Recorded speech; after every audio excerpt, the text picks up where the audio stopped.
At Sierra, discover great deals on top brand workout gear, like high-quality bikes, which might lead to another discovery. Getting back on the saddle isn't always comfortable. Good news is Sierra has massage guns. And chafe wipes, too. Discover top brands at unexpectedly low prices. Sierra, let's get moving.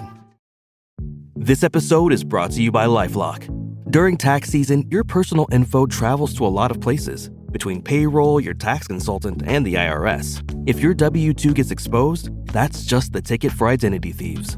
That's why LifeLock monitors millions of data points every second. If your identity is stolen, they'll fix it guaranteed or your money back. Don't let identity thieves take you for a ride. Save up to 40% your first year. Visit LifeLock.com/podcast. Terms apply.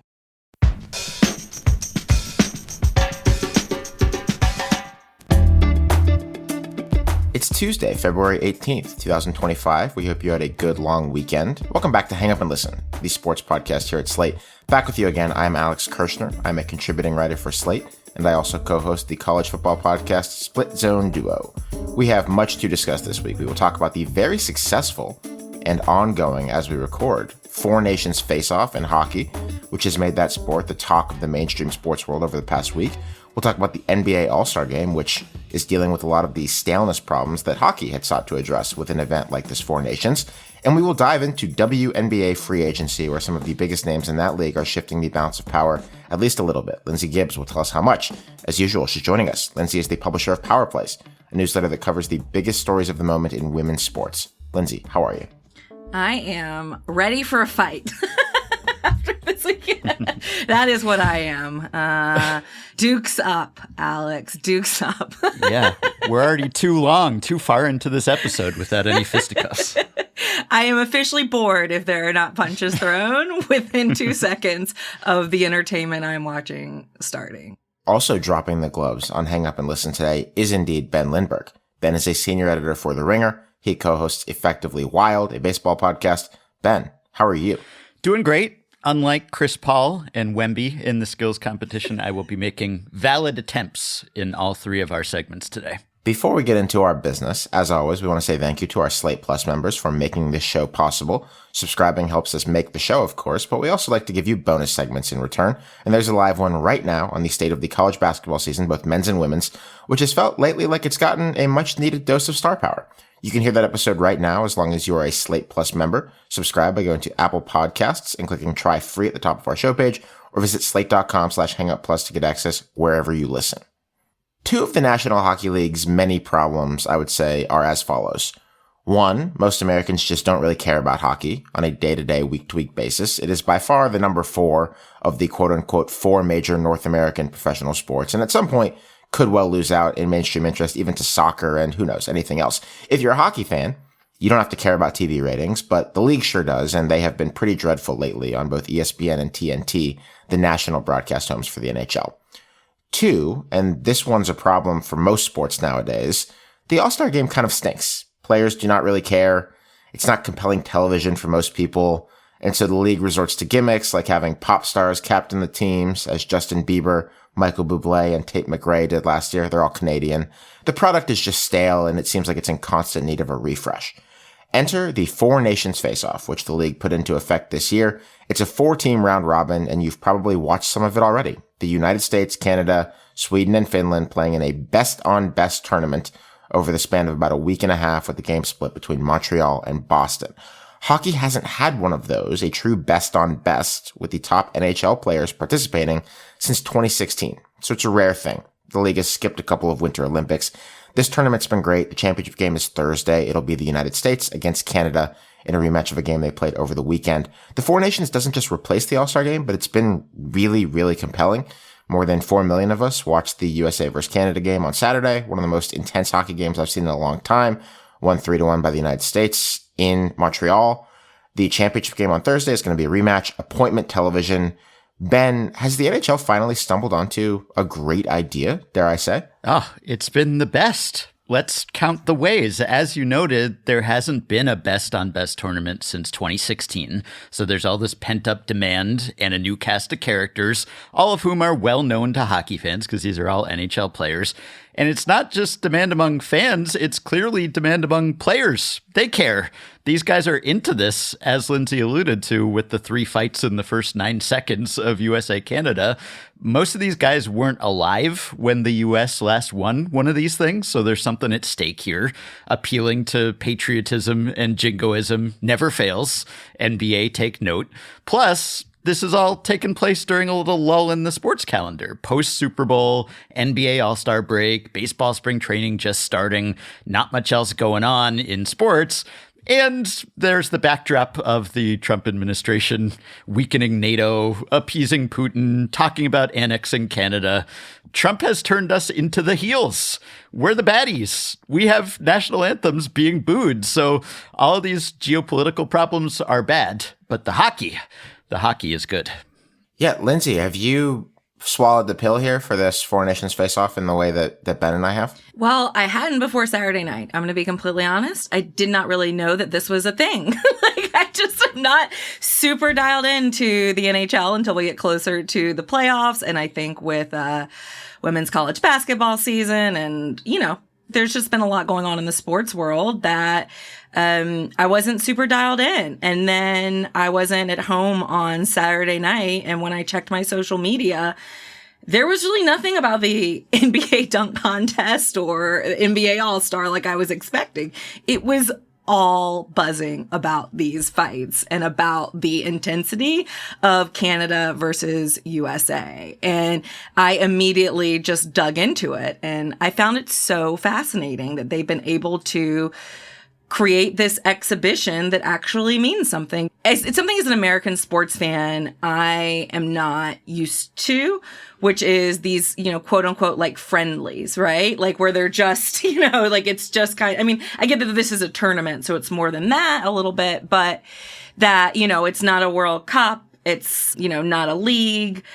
But, obviously we see a lot of these in soccer where they mean a lot just because you want your country, your team to win. And it seems like the NHL and hockey has stumbled upon something really special here, that there is a huge passion and almost like it felt like a desperation for something like this.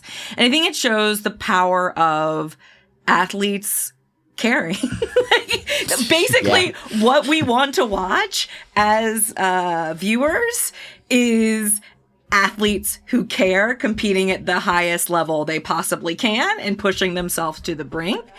So if that passionate game involves a group chat where two brothers and a pal decide they're going to start fights at the beginning of the game, even better. I have decided that I also really like that. I didn't expect the fights to be, even seeing all the social media excitement, I did not expect the fights to be real fights when I tuned in. Like, these are not skirmishes. Gloves We're not coordinating enough fights in our between pod group text, but I know we're all supposed to be enlightened hockey fans now, and we don't want to see people throwing punches and beating each other up. But in this context, I think we do. Actually, it's okay. No one got seriously injured. We all had fun when the punches were being thrown, and really one of the only knocks on this tournament is that can you actually call it best on best if you don't have every player and every country eligible? But if you're going to choose 4, I think these are the 4, putting aside any geopolitical considerations, these are the 4 countries with the most NHL players. Also, I read an analysis by Neil Payne on his Substack that showed that while, yes, the Russians have been the best in best on bests, if you go back to the Soviet era, post-USSR and post-Cold War, Russia has actually been the 5th best in international competition after this quartet. So if you had to draw the line somewhere, I think they picked the right place. Yeah, typically the way that it would go back when the NHL was regularly participating in the Olympics, and it will be again starting in 2026, is that hockey purists, hockey fans would sort of hype Russia a bit in the weeks before. It'd be like, oh, you're going to put Alex Ovechkin, who's going to break the goals record, and Evgeny Malkin on the same line, and look at this depth and look at this talent. There's so much talent in Russia that you don't know about. And then they lay an egg. And that's the way that it's happened for the last little while when Russia has been in these competitions. I agree that it stinks for numerous reasons, the chief among them being probably the biggest reason why Russia isn't in this, being the invasion of Ukraine. It stinks that they're not there. It stinks that this entire situation is what it is and that there's, best on best hockey without them. But I agree that I think you wind up with the 4 best teams. Yeah, Lindsay, I think you make a great point, though, about how much the players care. And to me, if they care, we will care. Yeah. Sidney Crosby, Captain Canada, he's building a resume to be maybe the best international player in Canada's history. He's the longtime captain of my Pittsburgh Penguins as well. He takes these games as seriously as a heart attack. Canada needs to win in regulation on Monday to secure a spot in the championship game against the United States on Thursday in Boston. And they go up 4-0, and then they give up 3 goals in a row. And they're in some real danger. And there's a minute left in the game. And Crosby, who's not an especially big hitter, he would be happy to tell you that, just hurls himself into a Finnish player at center ice, knocks him down, puck comes to him, knocks it down with his glove, and fires it into the empty net to end the game. Bodies on the line, things of that nature. Connor McDavid, who's the best player in the world now, clearly cares a ton about this. Nathan McKinnon, probably the second best forward in the world, cares a ton about this. All 3 of these guys are on Canada, by the way, and they've never played together before as a trio, ever. It's never happened. And so I think for casuals, this is really cool, but also for hockey fans, this is one of the coolest things, Ben, that's come around in a long time, because the NHL has deprived us of NHL players in the Olympics in 2018 and in 2022. So these first ballot Hall of Famers, inner circle all-time players have never played together before. Yeah, so we're getting all these novel pairings. And I love a mid-season tournament, by the way, which is tough to arrange because obviously you have to stop the proceedings. It's like stopping the NBA All-Star Game so you can celebrate inside the NBA. It's a little awkward, but I think it's good because it's not like the World Cup of Hockey or the World Baseball Classic where the players aren't ready. It's preseason. Everyone's getting into shape. Everyone's worried about, are you actually up to speed? Or the Pro Bowl in the NFL where it's the opposite. Everyone's worn down and checked out and ready for the offseason. These guys are literally in mid-season form, and it shows, I think. And because we've been deprived of this sort of competition for a long time, it's extra exciting. But I like that the NHL is really leaning into the international competitions in the years to come. Again, it's not like the WBC, which is every 3 or 4 years, which is just too infrequent for my taste. It's tough to get into a rhythm and really anticipate it. Now we're going to have 4 nations in alternating years. That's the plan anyway. Plus the Olympics and the World Cup. So you have 4 nations this year, Olympics next year, 4 nations in 2027, World Cup in 2028, 4 nations in 2029, Olympics in 2030.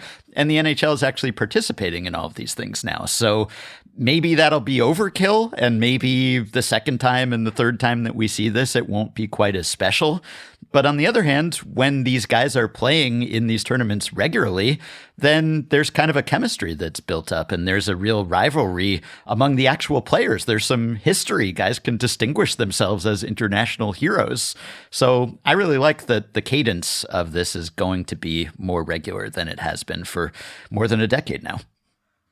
To that point, it's such a good advertisement for hockey. It's kind of mind-boggling, actually not, because you've come to expect it, that the NHL and Commissioner Gary Bettman have been so short-sighted to take the logistical and financial stance that they don't want players in the Olympics in the past. When you see, Lindsay, you just told us, we know you're not a hockey person.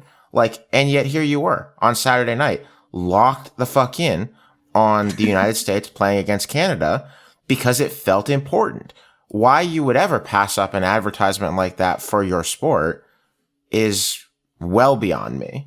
And I'm just glad that they've stopped. I'm glad that they've seen the light and that we have this tournament. Can I share a few more nuggets about the fight that I love? Sure, absolutely. From The Athletic. So if you're like me, weren't super tuned in, this was the Tkachuk brothers, Matthew and Brady, and their friend JT Miller. This game was in Montreal. It was against Canada. There had, of course, been the booing of the national anthem in Canada, the United States national anthem, a lot of animosity. And also, Canada was on a huge winning streak of these best on best wins. I think it's like 17 in a row or something that they had won a best on best versus the U.S.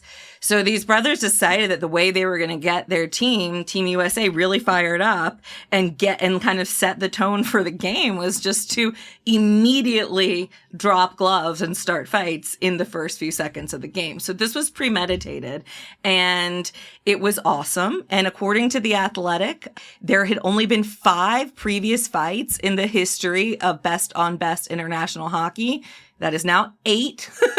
And one of the other fights did involve Matthew and Brady's father, Keith Tkachuk. So, it's all in the family, and I really appreciate a legacy. If a woodchuck could chuck, woodchuck, Tkachuk, how does that go? I have 2 last points about this. One is that I really appreciate when you can use an international tournament to tinker with rules a little bit, at least if I like the rules. Maybe if it's in baseball, if you're testing the zombie runner and then ultimately that's implemented in MLB and I hate it, that's not so great. But for instance, Canada and Sweden, they had a 3-on-3 overtime. And if that had been an NHL regular season game, once it went, more than 5 minutes, it would have been decided in a shootout. Instead, we got extended overtime to 10 minutes, which was fun. I like that. So it's always nice to be able to use these things as a testing ground for innovation. And also, as a dual citizen of the U.S. and Canada, as I have noted previously, my loyalties are divided. I am torn for this Thursday matchup. My American half hasn't been feeling a whole lot of national pride lately, so I need a win, but I can't choose between them, I think, so I can only adopt the position of, as you noted, Alex, former NHL All-Star Team celebrity captain Justin Bieber. The Biebs back in 2017 tweeted, "I do enjoy sports and enjoy any high-level sports game, any team." And that's how I feel about this tournament. I've also found myself a bit caught out because Sidney Crosby is the captain of Canada. That's the player who defined my youth as a hockey fan. Yeah. I'm not even doing like a subversive, in the time of Trump, anti-American, rooting against my home country thing here. It's not that deep to me.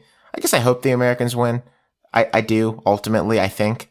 But there's a big part of me that just wants to see, because Crosby does not get big moments anymore. The Penguins are terrible. He does not get them in the NHL. I kind of want to watch one of the 5 greatest players ever, who's one of my favorites, go out there and do something special on Thursday night. We'll see. I could go either way. You Lindsay? were both Rob Lowe in your NFL hats at the playoff game. Yes. Go hockey, go. We just love competition. I want USA. I'm just going to go for it. We need a win. We need to show some fight. One league replaced its All-Star game, and it went very, very well. Another didn't, but maybe it should. We'll talk about it after the break.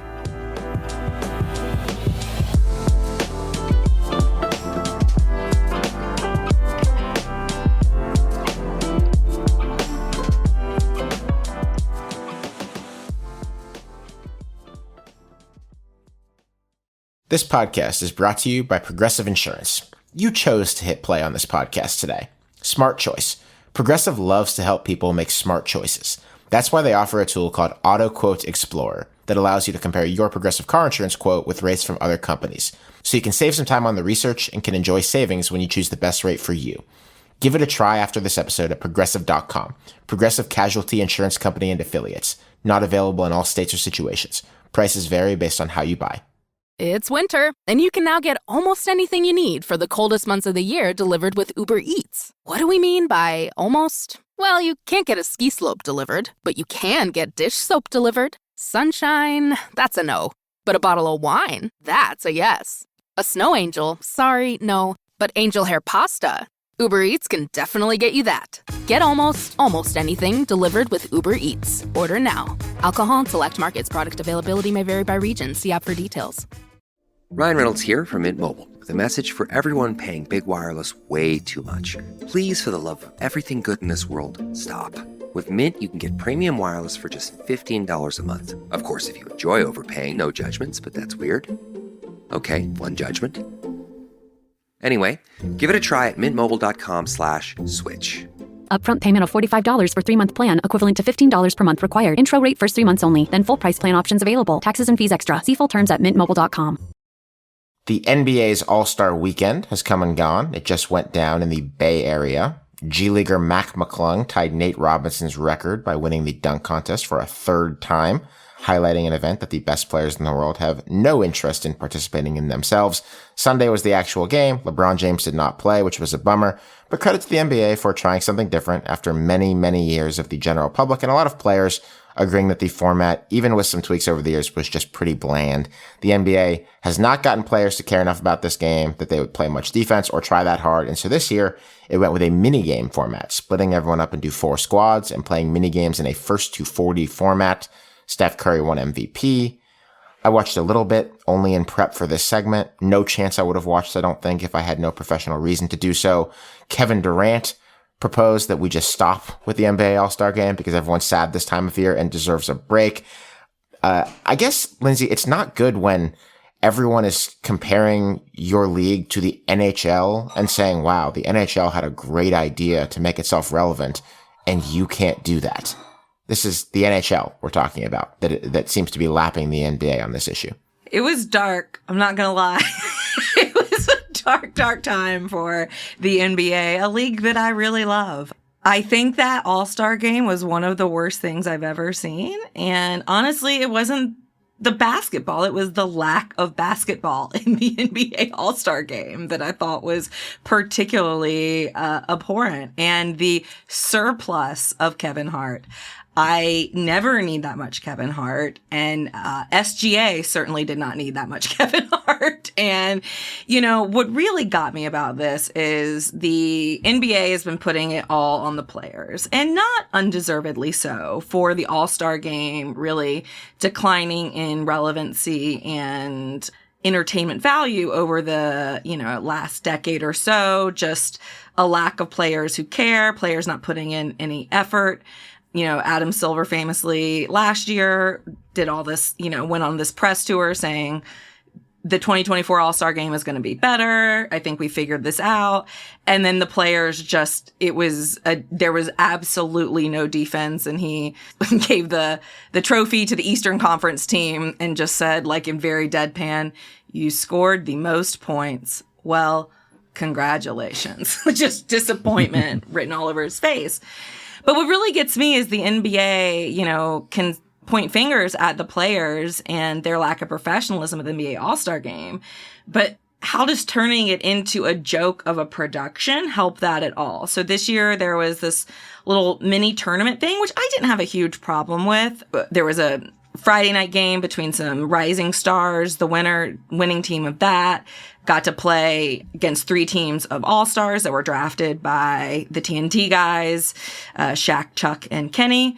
And then they played semifinals and a final. The games were just first to 40. So that was it.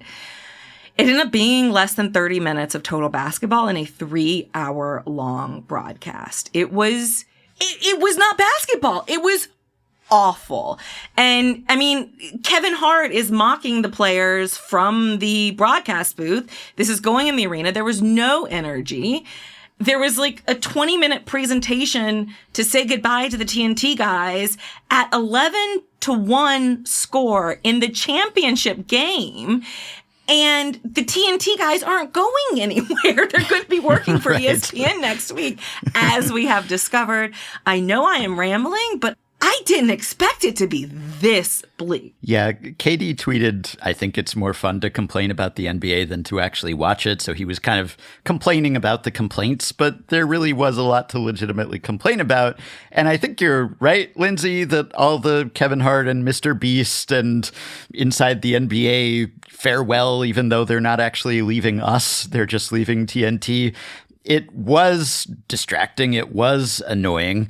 But I think that the causation there, all that ancillary stuff is crammed in now because the game itself is so much less compelling. That if that's not a draw, then there's this pressure to say, well, we have to give people some other reason to watch, and that'll be Kevin Hart and Mr. Beast. And maybe that backfires, but I think the root cause is that the game itself is not very compelling. And in my mind, we need to embrace that All-Star games aren't good anymore, and it's okay. We should focus on what we've gained rather than lamenting what we've lost. We've just evolved beyond the need for All-Star games, at least the standard All-Star game that's just the best players going up against the best players with no other hook. All-Star games are mostly boring now because we can watch any team anytime. This is the League Pass MLB TV era. We have it good. We can watch any game. We can see any star. They're all at our fingertips. And so there just isn't the inherent intrigue that there used to be, where it was like, this is the only time that we can see all of these guys because it'll actually be nationally broadcast. Or in baseball, you have interleague play all year now, and there's really no distinction between leagues. There's no rivalry. You get to see your team play every other team. I like these things. And so, yeah, we've kind of lost some specialness in the All-Star game, but I think that's an acceptable price to pay. The thing that you have to do then, I think, is accept that that's the case and not just keep trying to make fetch happen by just messing with the format or having entertainers come in. You got to give people something they don't normally see, like the Four Nations did, or like Unrivaled's one-on-one competition did. If we had one-on-one in the NBA All-Star Weekend, that would be incredible, right? There's so much working against the institution of the All-Star game. It's also just the players have so much to lose salary-wise. The regular season is such a strain now. There's so much importance on the playoffs. If you go all out and you get hurt, I mean, there are a few guys, Giannis and Wemby, they're actually playing. But if they got hurt and they're out for the rest of the season, out for the playoffs, you think fans are going to be happy about that? So that's why we get Mac McClung as the new king of the dunk competition, because everyone else says no thank you. So I think we're headed inevitably, and I would welcome this, for a U.S.A. versus the world format that takes a page out of the playbook of Four Nations. It seems like we're sort of setting that up this year because we had the old guys and the young guys and the world team. Let's just make that official next time, and we can actually bring some juice back into this thing. Or even more, every 2 years in the off-summer Olympic cycle, do a version of the Four Nations. Have the Americans play against... it's tough. It's tough because a lot of the best players in other countries do not play in the NBA. So getting them out midseason might be impossible. But no bad ideas here. We're just throwing things against the wall. Yeah, I think the North Star has to be making something that the players care about, period. And you can maybe contrive that with cash bonuses, but it's tough. These guys already have a lot of money. Like, you need to create a format that matters to them. I saw that Giannis said that he'd be into the idea of the one-on-one. Yeah. As Adam Silver was pouring cold water on it. If you can get a format that Giannis Antetokounmpo would care about, you probably should pursue it, as opposed to one that he doesn't. Yeah, look, I loved the 1v1 tournament that Unrivaled did. I'm actually going to Unrivaled next weekend. I'm super excited to be in Miami also. I thought the 1v1 tournament was great, but I think you saw WNBA players, there's a level of vulnerability, right? And that comes with participating in something like that. Breanna Stewart, one of the best players in the world, nobody should be arguing that. One of the, the greats, two-time MVP, multiple-time champion, one of the founders of Unrivaled, got beat 12-0 in like a minute and a half by Aaliyah Edwards, who is just off her rookie season with the Mystics in the 1v1 tournament in the first round, right? That's going to happen. And you have to have these top players willing to be embarrassed, right? Because part of trying crazy dunks or participating in a 1v1, there's a high upside. It's going to be entertaining for fans, but egos could be bruised. And I just feel like none of these NBA players are willing to have their ego bruised for the bigger picture. And that is disappointing and frustrating. I'm not sure what is to be done about it other than to create something where they have no choice but to care. Because you're right. I mean, this has become kind of also, I think All-Star Weekend is a party weekend. It's a personal branding exercise weekend. And finding something that they care about has to be the path forward. The alternative, of course, is to do what the NFL did and go Pro Bowl games and just make it completely silly. And that would be fine. But then you have to drop the pretense that there's any real basketball to watch here. And you have to completely give that up. And I'm not sure if the NBA office is ready to give that up. I think that they like the idea that there is something resembling real basketball happening here, and that putting an All-Star Game MVP trophy on the shelf is actually meaningful to someone like Steph Curry, and thus that they'll try. But I'm not sure that's right, especially because of the effort involved in basketball. Like it's not been like the MLB All-Star Game, which I think has gotten away with some things that other sports haven't, because there's only so many ways to mail in a baseball game. You know, you can groove a pitch down the middle like Adam Wainwright did in Derek Jeter's last season in the league and give him a chance to hit something. But baseball's kind of baseball, right? You know, you rear back and throw. You try to hit the ball. If the ball's hit to you, you try to catch it.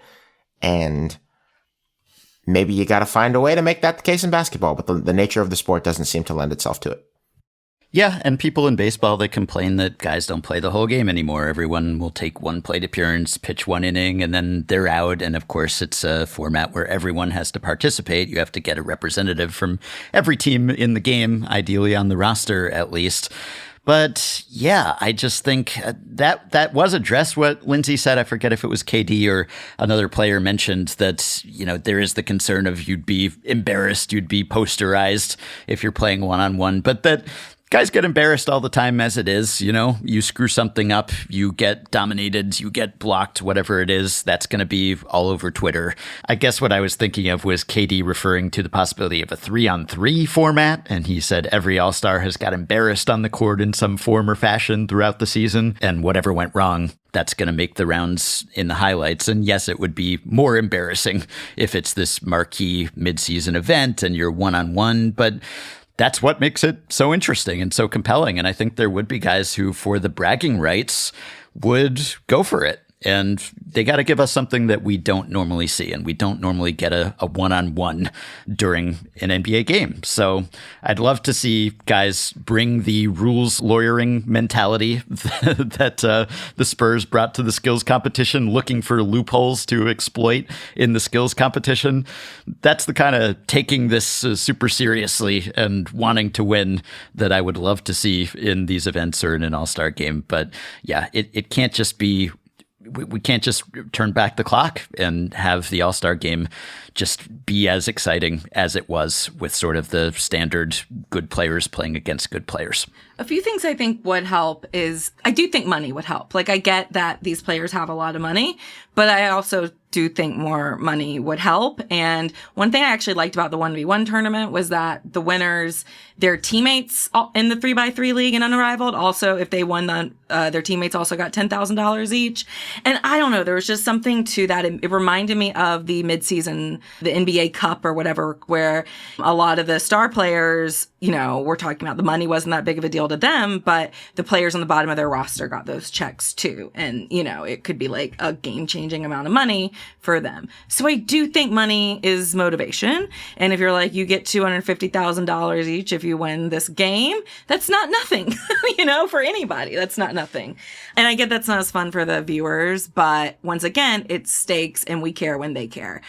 I also think the social media content from All-Star Weekend was actually really fun. And there's got to be a way to incorporate more of that into the broadcast. I was scrolling through TikTok last night, as I'm wont to do, and there were all these mic'd up segments with SGA and Giannis and even Sengun and players who I don't ever get to see their personalities. I don't know at all.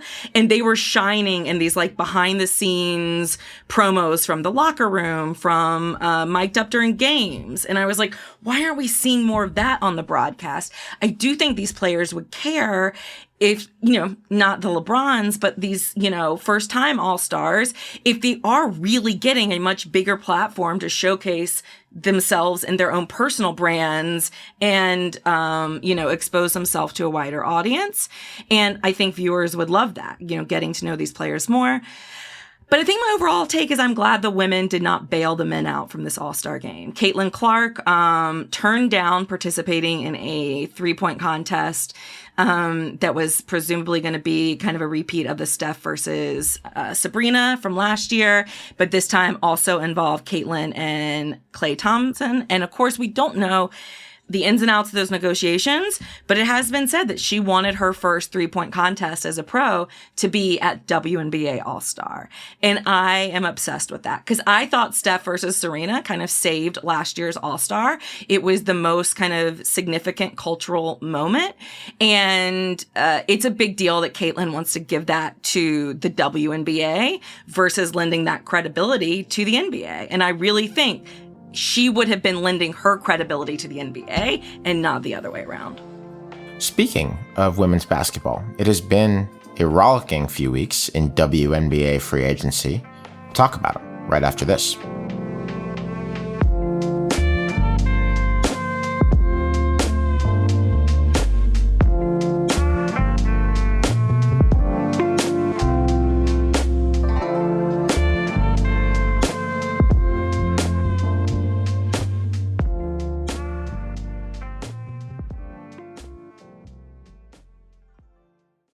¿Hablas español? Sprichst du Deutsch? Komm du noch? If you've heard that sound from Babbel before, I bet you do. Babbel is the science-backed language learning app that actually works. With quick 10-minute lessons handcrafted by over 200 language experts, Babbel gets you on your way to speaking a new language in just a few weeks. With over 16 million subscriptions sold and a 20-day money-back guarantee, just start speaking another language with Babbel. Right now, up to 55% off your Babbel subscription at babbel.com/Spotify podcast. Spelled BABBEL.com/Spotify podcast. Rules and restrictions may apply. Things have been crackling in WNBA free agency.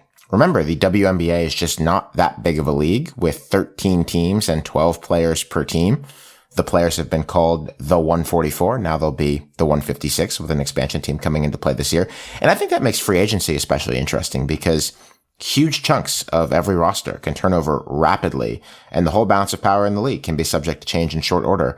I'm not going to go that far yet to say that that's what happened, but maybe Lindsay Gibbs would be willing to take us in that direction. Who knows? Lindsay, the Indiana Fever with Caitlin Clark snuck into the playoffs last year at 20-20, but they weren't a contender. They've now signed DeWanna Bonner from Connecticut, Natasha Howard from Dallas, and Sydney Colson from Las Vegas. They've swung a trade for Sophie Cunningham, a guard from Phoenix, who will probably come off the bench behind Clark. Are they the biggest winner to date in W free agency? Or perhaps the Atlanta Dream, who have made a couple of huge acquisitions? It seems like things are changing rapidly in this league. It is a wild, wild time in the WNBA. And things are heightened because everyone is just signing one-year deals because the CBA is going to be up at the end of this year. There's going to be renegotiation. So nobody wants to get locked into lower salaries than they have to be locked into. So this is kind of a year of experimentation for the W. And I think this year in free agency, we've seen some big swings. The Indiana Fever absolutely crushed it in free agency by adding DeWanna Bonner and Natasha Howard, two vets who have won WNBA championships, who can bring some much needed leadership and professionalism. Not that I think the team, is lacking professionalism. It's just good for younger players to have some steely vets on the team. Sydney Colson will provide that as well. And I think if you're an Indiana Fever fan, which I know there are a lot of new Indiana Fever fans, you have combined with the coach, Stephanie White, new coach, who they were able to get from Connecticut, plenty of reasons to be excited. In addition to, of course, Caitlin Clark and the fact that she's actually rested this offseason. But for me, the most surprising team in free agency was absolutely the Atlanta Dream. I did not have them on my radar for making moves at all. And they landed Brittany Griner and Brianna Jones, two of the best centers in the W. Now, am I a little confused because their new head coach, Carl Smetzko from Florida Gulf Coast, who is known for three-point shooting. Am I a bit curious about what this system is going to be? Absolutely. But the fact that they were able to land those two huge names, it's exciting. But I think the real winners were the Phoenix Mercury, who added Satu Sabally in a trade from Dallas. Satu requested to be traded from Dallas. They also added Alyssa Thomas from Connecticut, Kalani Brown from Dallas, Sammy Whitcomb in free agency. Most of these are trades, not free agency, but it all happened in the same period. And I think the Mercury are going to make a big jump. Of course, we haven't even mentioned the Aces and the Sparks and the Storm, where there's a big shakeup there as well. And so you mentioned the prospect of the expiring CBA looming over all of this. What about all the coaching turnover? You just mentioned it in one case, but we did a bonus segment about this back in January, just this extreme coaching changes that we've seen this offseason. How, if at all, do you think that affected things here in terms of players deciding where they wanted to go or trying to have to project, like, will my play style match up with this person, or even reunions potentially in some cases? Were some of those coaching changes made with free agency in mind, and did that pay off? I think the only one that really made a big difference was Stephanie White in going from Connecticut to the Fever.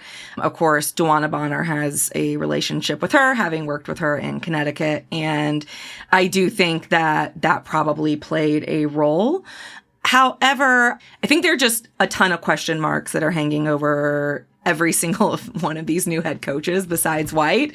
I don't even have a firm opinion on what they're bringing to the table because we know so little about them. You know, I think one of the biggest coaching moves was the one that didn't get made, which is in Seattle. Noelle Quinn remains as the head coach of the Seattle Storm, and she and Jewell Loyd did not seem to get along, to put it nicely, and Jewell Loyd requested a trade out of Seattle. She got traded to the Aces. The Aces ended up sending Kelsey Plum, who had implied that she wanted a fresh start. She's now with the Sparks, and the Sparks sent their number 2 overall pick in this year's draft to the Storm. That's a little bit of an oversimplification. There are extra moves in there, as all trades and moves have, but that's the big picture. And to me, that's a big shakeup. But honestly, I think it left all 3 teams in a really decent place. I think very excited to see Kelsey Plum as the number 1 option in Los Angeles. And I think she's very excited about being a number 1 option after being the Robin for so many years. And the number 2 pick in this year's draft could be quite valuable for the Storm. And of course, Jewell Loyd is Team USA, All-Star, All WNBA. Having her as a, quote unquote replacement for Kelsey Plum, not bad for the Aces. But there's question marks for every single team. And it's notable that the 2 teams that were in last year's finals, the New York Liberty and the Minnesota Lynx, mainly stayed pat, except Vandersloot. The biggest move there is Vandersloot left in free agency to go back to the Chicago Sky. So we're going to see if those 2 teams are going to regret staying pat. I don't know. I was going to mention the Mercury too, because I think to have Griner depart and then emerge from free agency as one of the winners is a pretty impressive bounce back. But I was also going to mention Griner's departure because in the Instagram video where she announced that she was leaving, she's wearing an Unrivaled hoodie. And I wanted to ask you how Unrivaled is hanging over all of this, because we talked back before the league launched about just what the relationship between Unrivaled and the W would be, whether these would be complementary, whether Unrivaled would put pressure on the WNBA in some respects, and that seems to have happened. And so there's kind of this belief that players are kind of talking about where they wanted to go as they're playing in Unrivaled, this idea of Tamper Bay, right? That there's tampering happened here. So, like, is this something that the NBA is upset about? Do you think that it seems like these machinations that are affecting the W are potentially happening behind the scenes in Unrivaled? Because it seems like, it's not just, okay, this is an off-season activity and then we'll go back and we'll be in the WNBA. It seems like something that's really going to hang over that league and affect it in some pretty tangible ways. I think the WNBA should just be loving it. It's keeping these players in the spotlight and keeping these storylines in the spotlight and keeping them accessible. Like, it used to be that when free agency was happening, all of your star players were time zones away overseas, right? In China or Russia. And that makes, as media people, that makes covering free agency a little bit more difficult, a little bit less exciting. Whereas, it's not just all these star players that are, in a pseudo bubble there in Miami. There's also, trust me, every team has got representatives down there participating in this hobnobbing. And I absolutely think it played a big part. I mean, Brittany Griner, getting to know Ryan Howard and Alicia Gray, who are big parts of the Atlanta Dream. I think that did play a big part.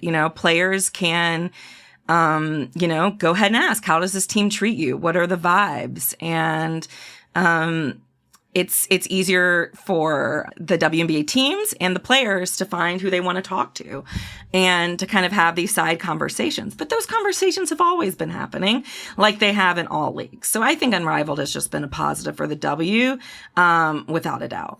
Do you see this year, because it's the last one before the new CBA and all of these 1-year contracts that aren't locking players in, do you see this as a year for anarchy to reign in the WNBA? I think there's 3 top teams, which, I think there's a tier, which is the Lynx, the Aces, and the Liberty, who, all have question marks after this off season. But I don't think I'm ready to say 100% it's, none of them are going to win. I would be surprised if I didn't feel like one of those teams was the favorites headed into this season. I mean, Nafisa Collier, I think this is going to be the year Nafisa Collier. If you've been watching any Unrivaled, it's just absolutely ridiculous. So, but I do think there's going to be a lot of anarchy. Like I said, these new coaches, you have an expansion team for the first time in forever with the Valkyries, who, it must be said, pretty much struck out during free agency. I think a lot of people thought these fancy new facilities and this ability to play in the Bay Area was going to attract a lot of high-profile free agents, and it didn't. And so that's going to be interesting to watch, because after that, you have more expansion teams coming in the league with Toronto and Portland. So, and then Cleveland was just announced as well. So there's going to be multiple new teams coming into the mix over the next few years, but this will be the first year kind of figuring out, were these rules okay? Did we give the Valkyries enough to work with to build a team? What needs to change going forward? And like I said, I mean, none of these stars are on contracts that are longer than 1 year long. And I need to add, you were asking if the coaches made a big difference in free agency. And I think it was more so that the owners did, because I think what you saw in Phoenix was that this money that has been put into this new training facility in Phoenix really helped them, while they did lose Brittany Griner, it really helped get Alyssa Thomas over there, Satu Sabali wanting to work to get there, and really excited players in that way. Whereas a team like Connecticut, who during the playoffs was practicing next to birthday parties in a rec center owned by the Mohegan Sun tribe, they had an exodus.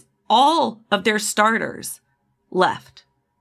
All of them. I assume that the W thought about this, but Golden State's got a bit of a challenge, which is that this is a league where still on this CBA, a lot of players are making under $100,000, and that does not go very far in the Bay Area. It goes less far there than it goes almost anywhere else. For sure, but the teams provide housing and stuff like that. That's in the CBA. Okay. So, yeah. There were some heartwarming homecomings in this free agency, like Courtney Vandersloot going back to the Sky to team up with Angel Reese. But speaking of warm hearts, one thing that I realized following this free agency that we don't have enough of in men's sports, we mostly miss out on the speculation that players will choose certain teams because they're in romantic relationships with other players. This is just, it's not something that I get to enjoy and cover as a baseball media member. There are 780 MLB players at any given time. Some of you have got to be gay. I want to be breaking down MLB free agency based on whose boyfriend plays for another team and whether they want to be united. That just does not happen. Women's sports are the best for so many reasons. Lindsay, I sort of have already contributed to this by putting it in my preface to the segment, but Indiana, they're going to be the most watched team in the league because Caitlin Clark plays for them. or at least the one that gets the most social media buzz, presumably. They did add a lot, but I noticed that they were conspicuously absent from that group of 3 teams that you mentioned as probably being the cream of the crop this year. How far away are our fighting Caitlin Clarks and friends? Not far at all. I think they're right there and, might do some more studying, see how this draft goes. They could be right up there. I just think that the Lynx and Liberty and Aces have really proved themselves in the postseason. But I love the moves that the Fever made and am excited to see them in action. And I think their fans have every right to be mad at me for not putting them in that top 3 if they wish. I just, I think that those 3 have earned a little bit more due. But there's a lot of reasons to be excited if you are a fan of the Indiana Fever. And I do want to mention Dallas Wings fans. I have not really mentioned you much. But you still have that number 1 pick in the draft coming up. So I think, we're going to see if, Paige Beckers really does declare. One thing I'm curious about is, rookies get locked into long-term contracts. And like we said, this CBA most people are just on 1-year deals because this CBA is really bad. So I am curious if that's going to impact any of these decisions for these players coming out of college this year to maybe stay. I think the rookie scale in 2026 will be much bigger than the rookie scale in 2025. And I think that the Players Association and league, if there is a mechanism to proactively make it so that the contracts that anyone signs this year on the rookie scale would convert a little bit, I think that would be a smart thing to throw in there. I don't know if that's possible, but, just throwing that out there. Look forward to tracking it with both of you. That is all for this episode. We also have a special bonus show that is in the podcast feeds right now for our treasured Slate Plus subscribers. It's about college basketball, which is heating up now. And if you start paying attention a few weeks ahead of the tournaments, you'll feel like a true expert when they come around.